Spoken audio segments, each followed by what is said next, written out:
Good morning po sa lahat. Good morning, good morning, good morning. Meron na po ako kwento sa inyo. Meron akong isang estudyante. Nung first quarter, very participative siya sa klase. Pagdating ng second quarter, naging inactive. Sa akin, sa subject ko okay lang. Pero sa pitong subject teacher, halos lahat sila nagrereklamo na dahil sa yung changes, yung biglang pagiging inactive. Tapos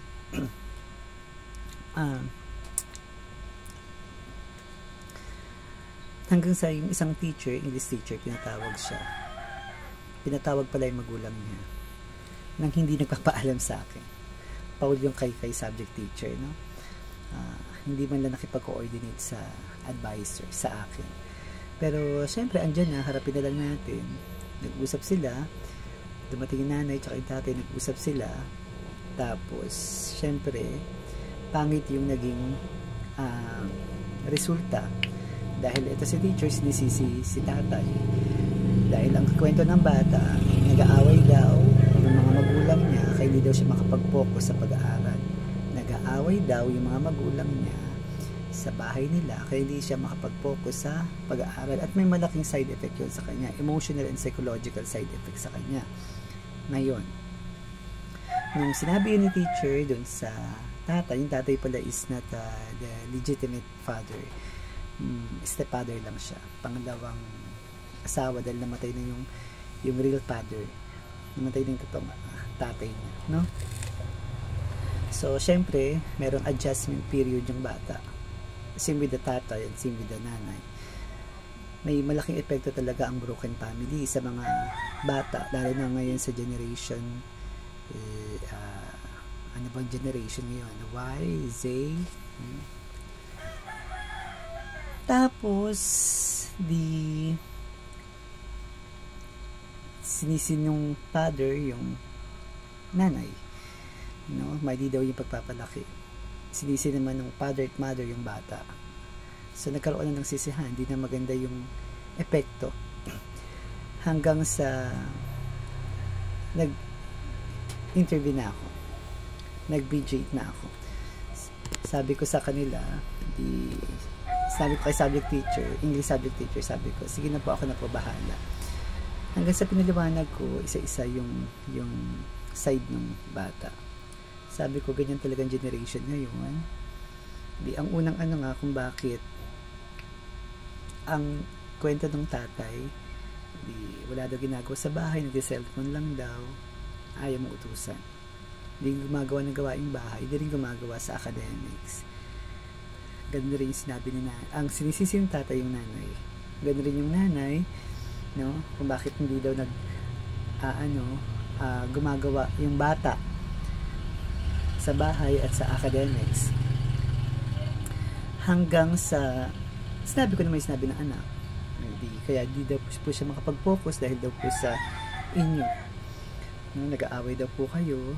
At umamin naman yung nanay na nagbibigay ng mga foul words tong stepfather, na syempre hindi matanggap ng bata dahil hindi niya naman kaano-ano, kumbaga nasa moment o nasa period pa nga ng adjustment.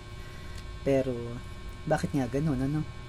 Hanggang sa ayun, ito si stepfather playing the role of a good father, sinisi naman si mother. Si mother naman, sinisisi naman si father.